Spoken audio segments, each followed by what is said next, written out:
Hello students, आज हम हिंदी की पाठ्य पुस्तक संचय में से पाठ 4 छोटा जादूगर के बारे में पढ़ेंगे। ये कहानी जयशंकर प्रसाद द्वारा लिखी गई है। इस कहानी में छोटा जादूगर एक 13-14 वर्षीय बच्चे को कहा गया है। इस कहानी में कवि जयशंकर प्रसाद का परिचय इस बच्चे से एक मेले में हुआ है, जब कवि ने एक बच्चे को देखा कि वे शांत एक फुहारे के पास खड़ा ताश खेलते और शराब पीते कुछ लोगों को देखे जा रहा है, तो कवि उसके पास गए और बोले, तुमने उसमें ऐसा क्या देखा? वे बोला, मैंने यहाँ सब देखा। जादूगर तो बिल्कुल निकम्मा है, उससे अच्छा ताश का खेल मैं ही दिखा ले सकता हूँ। उसने प्रगल्भता से कहा। मैंने पूछा, उस पर्दे में क्या है? चलो मैं तुम्हें वहाँ ले चलता हूँ। चलते चलते राह में ही मैंने उससे पूछा, तुम्हारे यहाँ कौन कौन है? छोटा जादूगर ने कहा, माँ और बाबूजी। माँ बीमार अस्पताल में है और बाबूजी जेल में। तमाशा दिखाकर कुछ पैसे कमा लूँगा तो माँ का इलाज कर सकूँगा। कवि, मैं आश्चर्य से उस 13-14 वर्षीय बच्चे को देखने लगा। जब छोटे जादूगर ने निशाना लगाया तो एक बार में ही सारे खिलौने जीत लिए और फिर बाहर आकर वो 9-2-11 हो गया। मैंने मन ही मन कहा, इतनी जल्दी आँख बदल गई।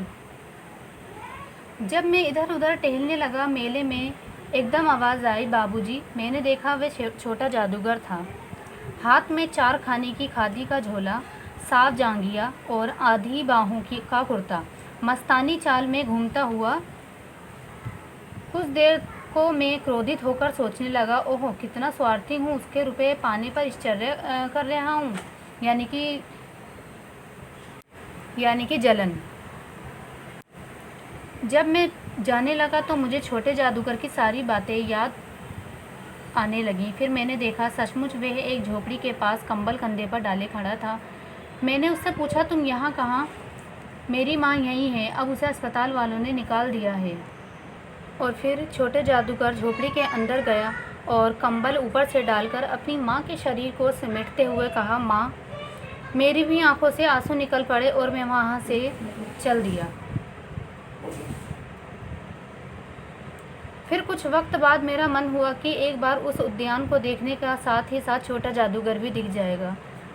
मैंने देखा वह छोटा जादूगर तमाशा दिखाने की तैयारी कर रहा था, लेकिन जब वह औरों को हंसाने की चेष्टा कर रहा था तब स्वयं काँप रहा था। मैंने उससे कहा, पीठ थपथपाकर, आज तुम्हारा खेल जमा क्यों नहीं है?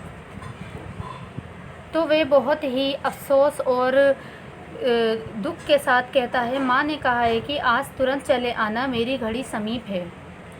जब मैं उस छोटे जादूगर के झोपड़े के पास पहुँचा छोटे जादूगर को लेकर, तो जादूगर दौड़ते हुए झोपड़े में माँ माँ पुकारते हुए घुसा। मैं भी पीछे था, किंतु स्त्री के मुंह से बे निकलकर ही रह गया। मैं स्तब्ध था और छोटा जादूगर माँ से लिपटकर रोने लगा।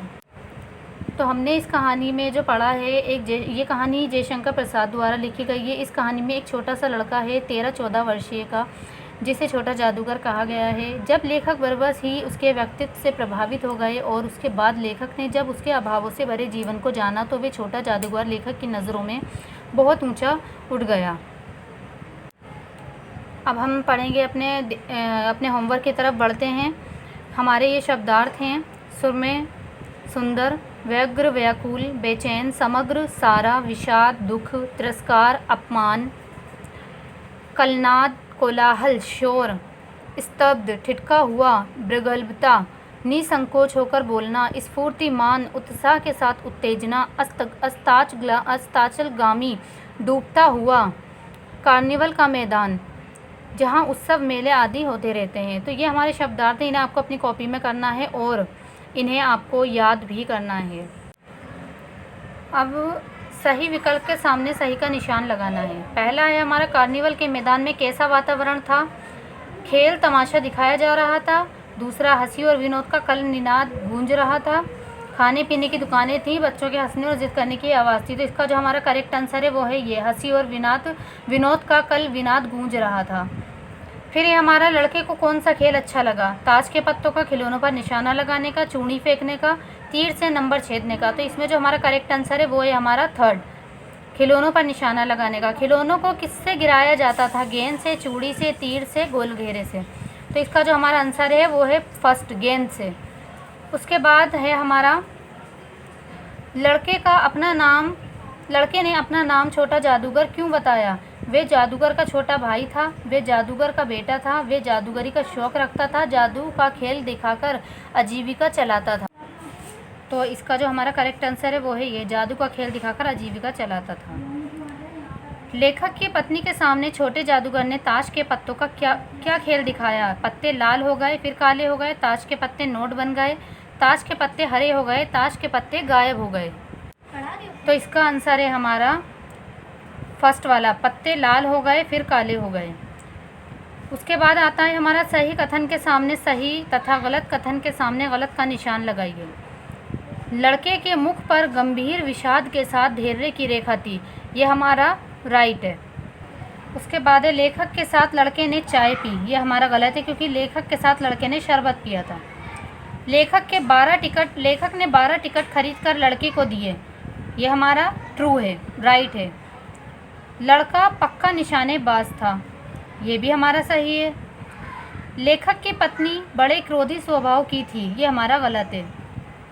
उसके बाद हम आ जाते हैं नीचे अति लघु उत्तरीय प्रश्न, एक शब्द अथवा वाक्यांश में उत्तर लिखना है। इसका जो आंसर है वो हमें या तो एक शब्द में करना है या फिर एक छोटे वाक्य में। लड़के ने अपना नाम क्या बताया? लड़के ने अपना नाम छोटा जादूगर बताया। लेखक ने लड़के को क्या पिलाया? लेखक ने लड़के को शरबत पिलाया। लेखक ने लड़के को कितने टिकट लेकर दिए? लेखक ने लड़के को 12 टिकट लेकर दिए। लड़के की आयु कितनी थी? लड़के की आयु 13-14 वर्षीय थी। लड़के के पिता कहाँ थे? लड़के के पिता जेल में थे। ये मैंने आपको थोड़ा इसके आंसर लिख दिए हैं ताकि आपको काम करने में कोई दिक्कत ना हो, आप आराम से इस काम को कर सकें। अब इसके बाद हमारे क्वेश्चन आंसर हैं सवाल जवाब। लघु उत्तरीय प्रश्न, एक वाक्य में उत्तर लिखिए। तो ये हमारे जो सवाल हैं, पहला है हमारा लेखक ने ऐसा क्यों कहा कि इतनी जल्दी आँख बदल गई? ये मैंने आपको समझाया था, जब आप लेसन को इसे रीडिंग करेंगे आप खुद भी तो आप बता देंगे इसका आंसर कि इसका आंसर क्या है कि लेखक को ऐसा क्यों लगा कि इतनी जल्दी छोटे जादूगर की आँख बदल गई। छोटे जादूगर को सर्वप्रथम लेखक ने किस रूप में देखा? इसका आंसर भी आपका पीछे है। उस दिन छोटा जादूगर अपना खेल क्यों नहीं जमा पाया? फिर है झोपड़े में पहुंचकर जादूगर स्तब्ध क्यों रह गया? लड़का लेखक की पत्नी के द्वारा दिए गए पैसों से क्या खरीदना चाहता था? ये जितने भी आपके आंसर हैं एक लाइन के आंसर हैं, सिर्फ आपके 1 से 1.5 लाइन के। ये आप पीछे रीडिंग में आपके फर्स्ट सेकंड थर्ड के पैराग्राफ में आपको इसके आंसर सारे मिल जाएंगे, आप इन्हें अपनी कॉपी में करिएगा। उसके बाद आपका ये 2 क्वेश्चन आ जाते हैं जो आपको अपनी कॉपी में अपनी समझ से करने हैं। दीर्घ उत्तरीय प्रश्न, दिए गए प्रश्नों के उत्तर लिखिए। ओनली 2 हमारे ये क्वेश्चन हैं। मेले का माहौल कैसा था? वहाँ कौन कौन से खेल खेले जा रहे थे?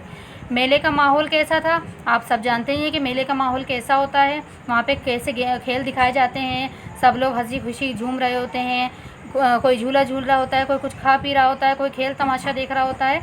और उसके बाद वहाँ कौन कौन से खेल खेले जा रहे थे ये भी आप सबको पता है। जैसे कि आप मेले वगैरह में गए होंगे, आपने देखा होगा ईद का मेला या हमारे मेले लगते हैं, उसमें हर तरह के इसमें गेम्स होते हैं, खेल खेले जाते हैं। उसके बाद इस कहानी से हमें क्या शिक्षा मिलती है? तो आपको इस कहानी से जो शिक्षा मिली है, आपको जो समझ में आया है, आप उसको अपने शब्दों में यहाँ पर व्यक्त कीजिएगा। तो आज का ये आपका होमवर्क है। अब आ जाता है हमारा परसर्ग लगाने पर सभी शब्दों के बहुवचन रूप में परिवर्तन आ जाता है। जैसे बीमार, बीमारियां, बीमारियों से। दिए गए शब्दों के बहुवचन तथा को परसर्ग लगाकर बहुवचन बनाइए।